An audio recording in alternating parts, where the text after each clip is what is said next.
Hello and welcome back for the grand finale. It's probably the bit which is the most interesting for you. Rest of it's educational, this is interesting. So I've got my ingredients prepped. I have created a recipe using that framework that I gave you in video 2, how to choose your base oils without getting overwhelmed. And using that framework, I have come up with the following. So I've got 10% sweet almond oil, I've written it down, 7% castor oil, 35% coconut oil, 15% cocoa butter, and 33% olive oil. So those fall into that framework of 50% hard oils, 50% soft oils. I've included castor oil because I wanted to give it that additional lather as well. My magic colouring ingredient is good old cocoa powder, quite literally the cocoa powder that you find in the shops, and I'm using 4 grams of that. You will find the image of the soap that I've made, because I'll photograph it afterwards, and the recipe I'm using in the section underneath this video. It's a PDF that you'll be able to print out. I'm also using 5-fold orange essential oil, which I get from Mystic Moments. 5-fold orange, although it's a top note, it's much longer lasting. And I'm also using cinnamon and clove essential oils. And the little toppers that I'll be using is so dried oranges, so I've cut them into halves, dried oranges, star anise, which look fantastic on the top of a soap, some little allspice balls, which don't look very exotic on the table, but they look good on the top of some soap, and a few little cinnamon sticks as well. All will become clear, I promise. So I've tried to use these colours and fragrances, sorry, not colours and fragrances, the botanicals and the colours, things that you'll find in your kitchen at home. Okay, I've pre-prepped all my ingredients. This is not a how-to video. It's more a case of simplifying the whole process for you once you've nailed the soap making process. Okie dokie. So I'm just going to mix some of my soft oils with my cocoa powder to make a slurry.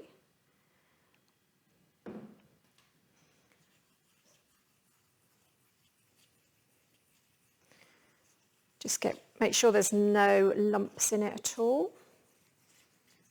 And I haven't got my blender out, so I'll just get that out now. Okie dokie. So I've got everything ready, and it's just a simple cold process soap. So I've got my liquid oils here, my melted coconut oil and cocoa butter in here.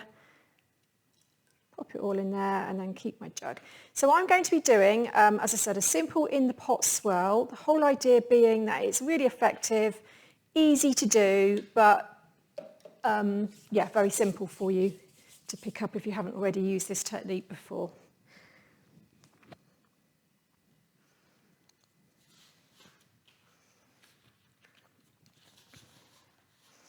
Okay, so my lye solution into my oils. As usual. I'm soaping at around 95 combined for these, 95 Fahrenheit. The recipe itself, because of the cinnamon in it, it can thicken up quite quickly, so I'll also be working at a very, very thin trace.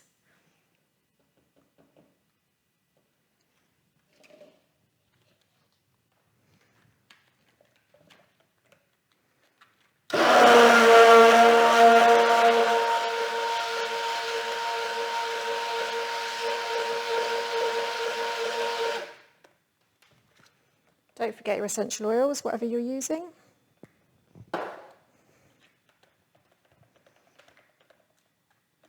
And you'll see because of the orange essential oil, it's given a really nice yellowy glow to my batter. It smells amazing. And then because I'm doing an in the pot swirl and less is more when it comes to swirls, I'm only going to be colouring about an inch and a half in my 1 litre jug with my cocoa powder. And again, as I said, you need to move quite quickly with this recipe because the cinnamon does cause it to thicken up. You can either blend it or mix it in. I'm just going to mix it in because mine's quite runny anyway. And again, the more I blend it, the thicker it's going to get faster. And then my original pot, I'm going to do 3 blobs from a height so it sinks right down to the bottom. If you end up doing 4 or 5, that is absolutely fine. Don't stress over it. The beauty of this is it's really effective even if you mess it up a little bit.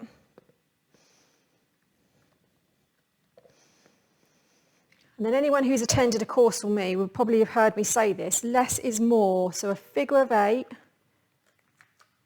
with your spatula and then stop. It's really tempting to carry on, but you just don't do it. And then straight into my mould. This is a 1200 gram mould from eBay. You can see it's thickening up already, so I was lucky to get that in when I did. I like to scrape it all in because there's less washing up then.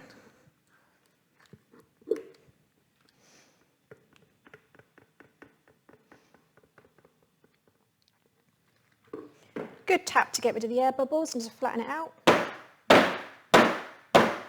And because this has got a bit of a texture on it, I'm just going to grab my spoon, bear with me. Because it's quite thick already and a little bit swirly on the top, I'm just going to use a spoon just to add a bit more texture to it before I put my toppers in, just to make it look like it's meant to look like that. And then you can do whatever you like really on top. So I'm adding, and I'll show you a picture of this, don't worry, I'm adding approximately every slice will have something in, whether that be, I can't do this with gloves on, so I'm going to take this off, whether that be like star anise or an orange or some allspice. I'm just being really careful not to touch the batter with my hands here.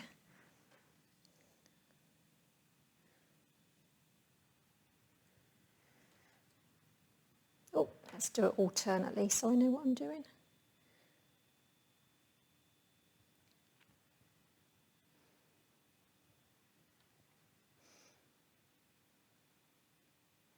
And then when I cut it in a couple of days, I will just cut between each of the little botanicals, so each one will be different.